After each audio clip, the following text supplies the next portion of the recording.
তুমি হচ্ছ বিড়াল মারা ইঁদুর। ইঁদুর ধরার জন্য তুমি এখন বিড়াল গর্তে চলে গেছো। কাদের সিদ্দিকী, কাদের সিদ্দিকী? বঙ্গবীর দেশে একটাই, আরো কোনো বঙ্গবীর আছে? বড় প্রধানমন্ত্রী, স্বরাষ্ট্রমন্ত্রী, আইনমন্ত্রী সকলেই কিন্তু ইঁদুরের গর্তে পালিয়ে আছে। বঙ্গবীর কিন্তু হাত পাও গুছে সারা বাংলাদেশে বিজয়ের পতাকা উড়িয়ে তিনটি ঘুরে বেড়াচ্ছেন।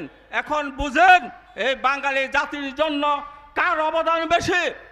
আপনারা দেখেছেন যে স্বৈরাচার সরকারকে উত্থান করেছে এই ইতিহাস, আর 9 মাস যুদ্ধ করে দেশ স্বাধীন করেছে, এর মধ্যে কিন্তু অনেক তফাৎ রয়েছে।